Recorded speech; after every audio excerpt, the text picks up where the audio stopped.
Hello guys, ഞാൻ കണ്ണാടിയൊക്കെ വെച്ചിട്ട് കണ്ടാന്നല്ലേ ഞാൻ പറഞ്ഞു തരാം. ഞമ്മയ്ക്ക് ഒരു ഉദ്ഘാടനം അത് ആരാച്ചനമ്മിൽ പോകാൻ നിൽക്കാണ്. ഞാനിവിടെ 5 മണിക്ക് ഒരുങ്ങിക്കാൻ തുടങ്ങി ഗൈസ്. ഇവിടെ എത്ര വരെയിട്ട് റെഡി ആവണില്ല. ഈ പാൻറ്റ് എന്താ കണ്ടു വെച്ചിട്ട് അച്ഛന് തീരെ പറ്റിയില്ല കേട്ടോ. പൈഡിക കുറേ ചീത്തയൊക്കെ പറഞ്ഞു കേട്ടോ. 6:15 എന്നിട്ട് വരും എൻ്റെ വീട്ടിൽ. സോറി 6:30 എന്നിട്ട് വരും വരുന്നത്. ഇതിൻ്റെ പുതിയ മെമ്പറാണ് കേട്ടോ, പിങ്കീത പേര്. പിന്നെ കഴിഞ്ഞപ്പോൾ ഇത് മാലടല്ല എനിക്കടക്കം പ്രാന്തിരിക്കാനും വിശക്കണമുണ്ട്. എന്തൊക്കെ കാര്യമായിട്ട് പുറത്ത് പോയി തിന്നണം കേട്ടോ. നീ അവിൻ്റെ എക്സ്പ്രഷനൊക്കെ കണ്ട മനസ്സിലാവും. പിന്നെ മാലയൊക്കെ ഇട്ട് പിന്നെ അമ്മയ്ക്ക് ആ മാല പോരാണ്ട് വേറെ മാല തപ്പി നടക്കുകയാണ്. അച്ചമ്മയാണെങ്കിൽ അയ്യോ ഞാൻ ഒറ്റയ്ക്ക് നിൽക്കണ്ടേന്ന് പറഞ്ഞ് ഇങ്ങനെ സങ്കടം പറയുകയാണ് കേട്ടോ ഗൈസ്. പിന്നെ കണ്ടോ അമ്മ വീണ്ടും പോയി അടുത്ത മാല തപ്പയാണ്. പിന്നെ എൻ്റെ കാണാതെ പോയ സാധനമൊക്കെ അമ്മ തപ്പടേൻ്റെ കൂടേക്ക് കിട്ടിയിട്ടോ കണ്ടോ. പിന്നെ ലാസ്റ്റ് നമുക്ക് ഇത് കിട്ടി. ഇതിൻ്റെ അമ്മേനെ നാടകത്തിൽ ഉപയോഗിക്കുന്ന ഫോണാണ് ഗൈസ്. കലമാരനോട് ഇന്ന് കിട്ടിയ ഇത്രയും ഗിഫ്റ്റിൻ്റെ സമയത്തിൻ്റെ ഇടയിൽ ഇതൊന്നും മാത്രമേ ഉള്ളൂ ഗൈസ്. ഇത് മറ്റൊക്കെ അമ്മേൻ്റെ. പിന്നെ ലാസ്റ്റ് ഒരു വിളിച്ച് ഗൈസ്, എത്രയും നേരമായിട്ട് അമ്മ കാണാത്ത വെച്ചിട്ട് ഒരു വിളിച്ച് അച്ഛനാണ് പിന്നാലെ നടന്ന് മുടി ചീ കൊടുക്കുക അതാക്കി എന്നിട്ട് അച്ഛൻ അങ്ങനെ വിഷമം പറഞ്ഞുകൊണ്ടിരിക്കുന്നുണ്ടായിരുന്നു.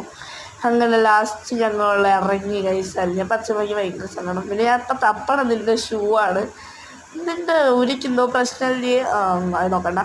ഇതാ കണ്ടോ സമയം എത്രയായി. പിന്നെ ലിപ്സ്റ്റിക് കാര്യം കണ്ടത് പോക്കറ്റിൽ ഇട്ടേക്കാം ഗൈസ്. അയ്യോ അങ്ങനെക്ക് സന്തോഷമായി കുറേ നേരത്തിന് ശേഷം അറിഞ്ഞപ്പോൾ. പിന്നെ ഞാൻ ലാസ്റ്റ് ക്രോപ്സ് തന്നെ ഇട്ടതിട്ടു. അമ്മേനെ വീണ്ടും ഒരു വിളിച്ചു.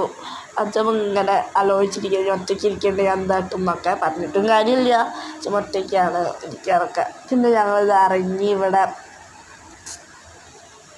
സ്ഥലത്തെത്തി കണ്ടോ. എൻ്റെ അമ്മ അവിടെ ആരോടേക്ക് വർത്തനം പറയാണ്. എനിക്ക് ഇവിടുന്ന് കുറേ ക്ലിപ്സ് ഒന്നും എടുക്കാൻ കഴിഞ്ഞില്ല കണ്ടോ. അതാണ് പരിപാടി, എന്തോ 35ാമത്തെ വാർഷികമാണ് ക്ലബിൻ്റെ എന്തോ. അപ്പോൾ അത് കണ്ടോ അവിടെ ഇരിക്കുന്നുണ്ട് കേട്ടോ എൻ്റെ അമ്മൻ്റെ അമ്മയ്ക്ക് കുറേ ഗിഫ്റ്റൊക്കെ കിട്ടി. അവിടെ ഇരിക്കുന്നുണ്ട്. ഞങ്ങൾ കുറച്ച് ദൂരെയായിരുന്നു, അതിനെക്കൊണ്ട് കാണില്ല ക്ലിയറായിട്ട്. അതാണ് ഞാൻ കുറേ സൂക്ഷിച്ച് സൂം ചെയ്തെടുക്കാനൊക്കെ നോക്കി കണ്ടോ.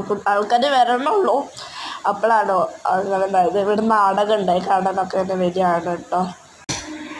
പിന്നെ കണ്ടോ ഞങ്ങൾ അവിടെ എന്തൊക്കെയോ പിന്നെ പറയേണ്ടത് ഇതാ കണ്ടോ. എൻ്റെ അമ്മൻ്റെ ഒരു കുഞ്ഞിത്തല കണ്ട് അവിടെ ഇരിക്കുന്നുണ്ട്, പക്ഷെ കാണില്ല ലേറ്റായിട്ട്. പിന്നെ ഞാൻ അതിൻ്റെ ഇടയിൽ കൂടെ മാമേനോടൊക്കെ കുറേ ഇങ്ങനെ ചാറ്റും ഒക്കെ ചെയ്തിരുന്നു കേട്ടോ. അത് കഴിയാൻ കുറേ സമയം എടുക്കും. പിന്നെ എൻ്റെ മെയിൻ ഉദ്ദേശം തിന്നണമെന്നാണല്ലോ. അപ്പോൾ ഞാനും അച്ഛനും കൂടി അമ്മേനെ കൂട്ടാൻ പോയി ഫുഡൊക്കെ കഴിച്ചു. പിന്നെ അത് അത്രയും ഗിഫ്റ്റൊക്കെ അമ്മയ്ക്ക് കിട്ടിയിരിക്കുന്നു ഗായ്സ്. പിന്നെ ഞാൻ അതിൻ്റെ ഉള്ളിൽ എന്താണെന്ന് അറിയാൻ വേണ്ടി ഞാൻ കുറേ തട്ടിയൊക്കെ നോക്കുന്നുണ്ട് ഗായ്സ്. ഞങ്ങളുടെ ചെവിയൊക്കെ